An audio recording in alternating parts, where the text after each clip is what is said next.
Hello friends, রুবিস কুকারিতে আপনাদের সকলকে স্বাগত। আজকের রান্না সজনে ডাঁটার ঝোল। এটা খুবই সহজ একটা রান্না এবং গরমকালে সাদা ভাতের সাথে এর স্বাদ অপরিসীম। তা আমি একটা কড়াতে 2 টেবিল স্পুন সর্ষের তেল নিলাম মটর ডালের কিছু বড়ি। এই বড়িগুলোকে একটু লাল করে ভেজে নিচ্ছি।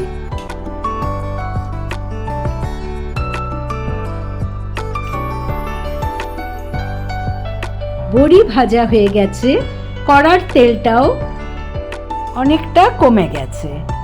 তা আমি বড়িগুলো তুলে নিয়ে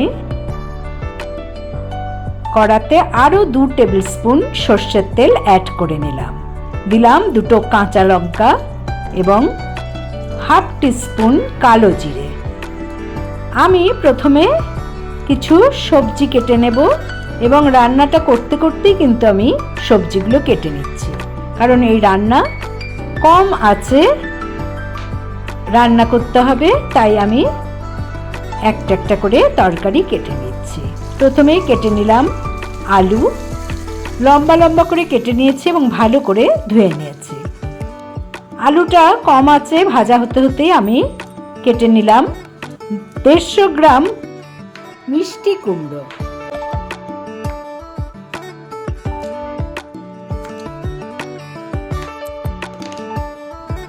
কুমড়োর পিসগুলো অ্যাড করে দিলাম।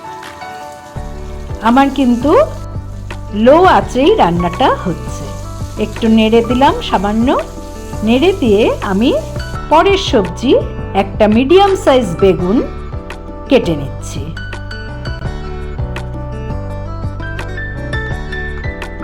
সব সবজি লম্বা লম্বা করে কেটে নিতে হবে।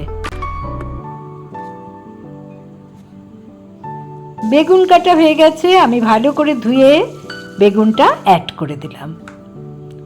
এবার 2 পটল আমি বোটা ছাড়িয়ে খোসাটাও ছাড়িয়ে নিচ্ছি এবং ছোট ছোট পিস করে নিচ্ছি।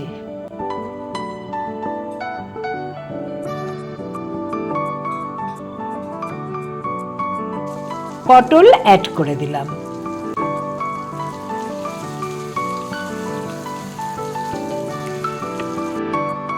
এবার নিয়েছি একটা ঝিঙেটারও ভালো করে খোসাটা ছাড়িয়ে নিয়ে এরকম ভাবে লম্বা লম্বা করে পিস করে নিচ্ছি।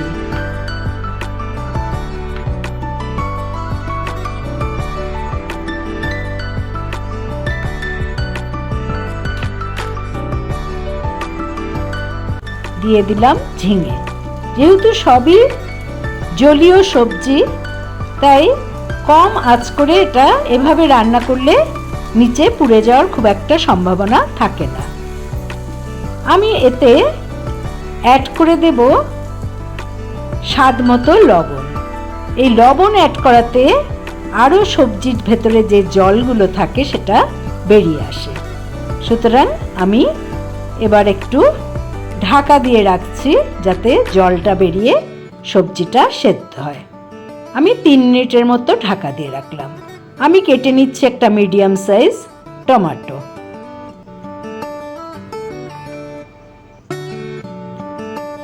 ঢাকা খুলে আমি টমেটোটা অ্যাড করে দিচ্ছি।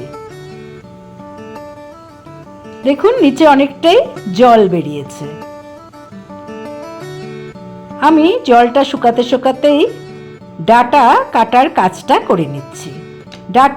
এই ডাঁটা কাটতে গেলে এরকম ছোট ছোট টুকরো করে সাইডের এই আঁশগুলোকে বের করে নিতে হয়, কারণ এই আঁশগুলো শুদ্ধ রান্না করলে কিন্তু একদমই এই ডাঁটা খেতে ভালো লাগে না। তাই ওপরের এই আঁশগুলোকে ভালো করে ছাড়িয়ে নিতে হবে। আমি 4টে বড় বড় ডাঁটা নিয়েছি। ডাঁটাগুলোকে ভালো করে ধুয়ে অ্যাড করে দিলাম।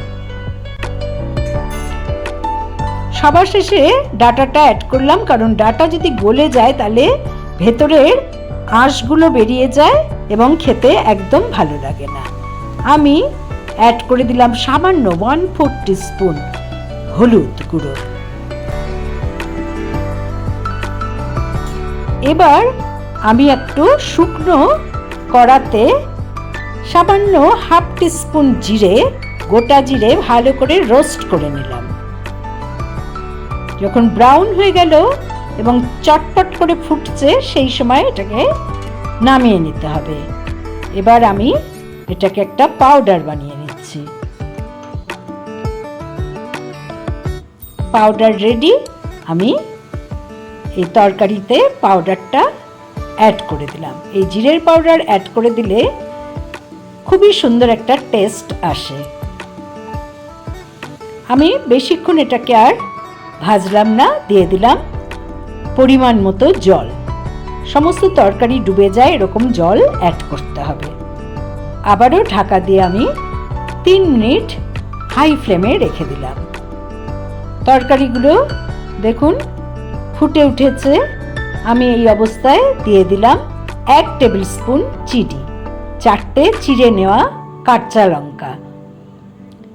এই অবস্থায় বড়িগুলো অ্যাড করে দিচ্ছি, কারণ বড়িগুলো বেশ বড় সাইজের, একটু সেদ্ধ হতে টাইম লাগবে। আমি ঝোলটা খুবই পাতলা, তার জন্য 1 টেবিল স্পুন আটা একটু জল দিয়ে গুলে এর সাথে অ্যাড করে দেব। ভালো করে গুলে নিতে হবে যাতে লাম্পস না থাকে, এবং এই আটা গোলা জলটা দিলে তরকারিটা দেখতে অনেক বেশি সুন্দর হবে। আটার কিন্তু কোনো এক্সট্রা কাঁচা গন্ধটা থাকবে না। আমি একটু পরীক্ষা করে নিলাম যে ডাঁটা, কুমড়ো, আলু এগুলো সেদ্ধ হয়েছে কিনা। খুব ভালো সেদ্ধ হয়ে গেছে, কিন্তু গলে যায়। আমি আরেকটা গুঁড়ো মশলা এখানে ইউজ করব। 5 ফোড়ন 1 টিস্পুন শুকনো কড়াতে ভেজে নিলাম। যখন এরকম চিটপিট করছে তখন আমি এটাকে হ্যান্ড গ্রাইন্ডারের সাহায্যে এটাকে গুঁড়ো করে নিলাম। এবার শেষে আমি এই গুঁড়োটা দিয়ে দিলাম। এতে গন্ধটাও যেমন ভালো হয়, খেতেও খুবই সুদিং হয়। আমি ঢাকা দিয়ে কিছুক্ষণ রেস্টে রাখলাম। আমার সজনে ডাঁটার তরকারি রেডি।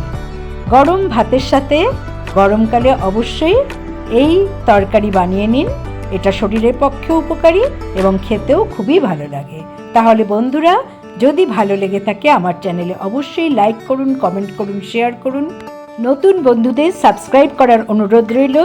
পাশের বেল বোতামে অবশ্যই ক্লিক করতে ভুলবেন না, তাতে যখনই আমি কোনো নতুন রান্নার রেসিপি শেয়ার করব তার নোটিফিকেশন সহজেই আপনাদের কাছে পৌঁছে যাবে।